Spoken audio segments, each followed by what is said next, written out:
ਪਿਛਲੇ ਦਿਨਾਂ 'ਚ ਆਪਾਂ ਇਮੀਗ੍ਰੇਸ਼ਨ ਬਾਰੇ ਵੀ ਗੱਲਬਾਤ ਕੀਤੀ ਸੀ ਵੀ ਜਿਹੜਾ ਟਰੰਪ ਦਾ ਪ੍ਰਸ਼ਾਸਨ ਆ, ਇਹਨਾਂ ਨੂੰ ਬੜੀ ਵੱਡੀ ਜਿਹੜੀ ਆ ਲੀਗਲ ਜਿੱਤ ਜਿੱਤ ਹੋਈ ਮਿਲੀ। ਹੈਗੀ ਆ, ਜਿਹਦੇ ਵਿੱਚ ਉਹ ਬਹੁਤ ਤੇਜ਼ੀ ਦੇ ਨਾਲ ਲੋਕਾਂ ਨੂੰ ਡਿਪੋਰਟ ਕਰ ਸਕਦੇ ਆ। ਐਕਸਪਾਈਰੇਟਡ ਰਿਮੂਵਲ ਇਹ ਕਿਹਾ ਗਿਆ। ਸੋ ਉਹਦੇ ਸੰਬੰਧ 'ਚ ਬਹੁਤ ਸਾਰੇ ਜਿਹੜੇ ਐਕਸਪਰਟ ਆ, ਉਹ ਜਿਹੜੇ ਲੋਕਾਂ ਨੇ ਪੋਲੀਟੀਕਲ ਅਸਾਈਲਮ ਲਏ ਹੋਏ ਆ ਜਾਂ ਜਿਹੜੇ ਰਹਿੰਦੇ ਆ, ਜਿਹੜੇ 2 ਸਾਲ ਤੋਂ ਘੱਟ ਸਮੇਂ ਦੇ ਆ, ਉਹਨਾਂ ਨੂੰ ਕਹਿੰਦੇ ਬਹੁਤ ਛੇਤੀ ਉਹ ਡਿਪੋਰਟ ਕਰ ਸਕਦੇ ਆ। ਤੇ ਸੋ ਜਿਹੜੇ ਲਾਇਰਸ ਵਗੈਰਾ ਆ, ਉਹ ਇਹ ਕਹਿ ਰਹੇ ਆ ਤੇ ਆਪਣੇ ਟੈਕਸ ਦੇ ਪੇਪਰਸ, ਰੈਂਟਲ ਐਗਰੀਮੈਂਟ ਜਿੱਥੇ ਰਹਿੰਦੇ ਆ, ਬੈਂਕ ਸਟੇਟਮੈਂਟਾਂ, ਇਹ ਸਾਰੇ ਜਿਹੜੇ ਸਾਂਭ ਕੇ ਰੱਖੋ। ਦੂਸਰੇ ਪਾਸੇ ਜਿਹੜੇ ਡਿਪਾਰਟਮੈਂਟ ਆਫ ਹੋਮਲੈਂਡ ਸਿਕਿਉਰਿਟੀ ਦੇ ਜਿਹੜੇ ਨਵੇਂ ਸੈਕਟਰੀ ਆ, ਮਾਰਕਵੇਨ ਮੂਲਨ, ਉਹਨਾਂ ਨੇ ਇਹ ਕਿਹਾ ਆ ਵੀ ਅਸੀਂ 70,000 ਇਲੀਗਲ ਏਲੀਅਨ ਹਰ ਮਹੀਨੇ ਡਿਪੋਰਟ ਕਰ ਰਹੇ ਹੈਗੇ ਆ। ਇਹ ਬਹੁਤ ਵੱਡਾ ਜੰਪ ਆ।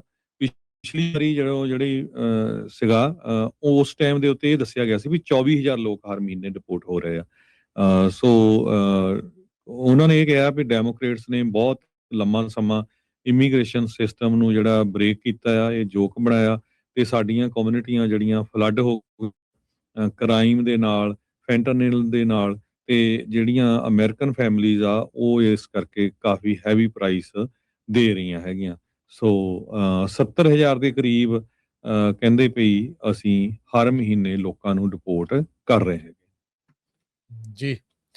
ਪਿਛਲੇ ਦਿਨਾਂ 'ਚ ਆਪਾਂ ਇਮੀਗ੍ਰੇਸ਼ਨ ਬਾਰੇ ਵੀ ਗੱਲਬਾਤ ਕੀਤੀ ਸੀ ਵੀ ਜਿਹੜਾ ਟਰੰਪ ਦਾ ਪ੍ਰਸ਼ਾਸਨ ਆ, ਇਹਨਾਂ ਨੂੰ ਬੜੀ ਵੱਡੀ ਜਿਹੜੀ ਆ ਲੀਗਲ ਜਿੱਤ ਜਿੱਤ ਹੋਈ ਮਿਲੀ। ਹੈਗੀ ਆ, ਜਿਹਦੇ ਵਿੱਚ ਉਹ ਬਹੁਤ ਤੇਜ਼ੀ ਦੇ ਨਾਲ ਲੋਕਾਂ ਨੂੰ ਡਿਪੋਰਟ ਕਰ ਸਕਦੇ ਆ। ਐਕਸਪਾਈਰੇਟਡ ਰਿਮੂਵਲ ਇਹ ਕਿਹਾ ਗਿਆ। ਸੋ ਉਹਦੇ ਸੰਬੰਧ 'ਚ ਬਹੁਤ ਸਾਰੇ ਜਿਹੜੇ ਐਕਸਪਰਟ ਆ, ਉਹ ਜਿਹੜੇ ਲੋਕਾਂ ਨੇ ਪੋਲੀਟੀਕਲ ਅਸਾਈਲਮ ਲਏ ਹੋਏ ਆ ਜਾਂ ਜਿਹੜੇ ਰਹਿੰਦੇ ਆ, ਜਿਹੜੇ 2 ਸਾਲ ਤੋਂ ਘੱਟ ਸਮੇਂ ਦੇ ਆ, ਉਹਨਾਂ ਨੂੰ ਕਹਿੰਦੇ ਬਹੁਤ ਛੇਤੀ ਉਹ ਡਿਪੋਰਟ ਕਰ ਸਕਦੇ ਆ। ਤੇ ਸੋ ਜਿਹੜੇ ਲਾਇਰਸ ਵਗੈਰਾ ਆ, ਉਹ ਇਹ ਕਹਿ ਰਹੇ ਆ ਵੀ ਆਪਣੇ ਟੈਕਸ ਦੇ ਪੇਪਰਸ, ਰੈਂਟਲ ਐਗਰੀਮੈਂਟ ਜਿੱਥੇ ਰਹਿੰਦੇ ਆ, ਬੈਂਕ ਸਟੇਟਮੈਂਟਾਂ, ਇਹ ਸਾਰੇ ਜਿਹੜੇ ਸਾਂਭ ਕੇ ਰੱਖੋ।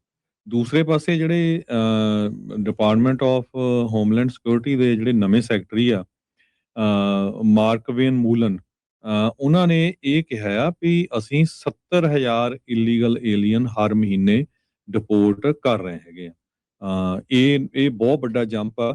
ਪਿਛਲੀ ਵਾਰੀ ਜਿਹੜੀ ਸੀਗਾ, ਉਸ ਟਾਈਮ ਦੇ ਉੱਤੇ ਇਹ ਦੱਸਿਆ ਗਿਆ ਸੀ ਵੀ 24,000 ਲੋਕ ਹਰ ਮਹੀਨੇ ਡਿਪੋਰਟ ਹੋ ਰਹੇ ਆ। ਸੋ ਉਹਨਾਂ ਨੇ ਇਹ ਕਿਹਾ ਵੀ ਡੈਮੋਕ੍ਰੇਟਸ ਨੇ ਬਹੁਤ ਲੰਮਾ ਸਮਾਂ ਇਮੀਗ੍ਰੇਸ਼ਨ ਸਿਸਟਮ ਨੂੰ ਜਿਹੜਾ ਬ੍ਰੇਕ ਕੀਤਾ ਆ, ਇਹ ਜੋਕ ਬਣਾਇਆ ਤੇ ਸਾਡੀਆਂ ਕਮਿਊਨਿਟੀਆਂ ਜਿਹੜੀਆਂ ਫਲੱਡ ਹੋ ਕ੍ਰਾਈਮ ਦੇ ਨਾਲ, ਫੈਂਟਨਿਲ ਦੇ ਨਾਲ, ਤੇ ਜਿਹੜੀਆਂ ਅਮਰੀਕਨ ਫੈਮਿਲੀਜ਼ ਆ, ਉਹ ਇਸ ਕਰਕੇ ਕਾਫੀ ਹੈਵੀ ਪ੍ਰਾਈਸ ਦੇ ਰਹੀਆਂ ਹੈਗੀਆਂ।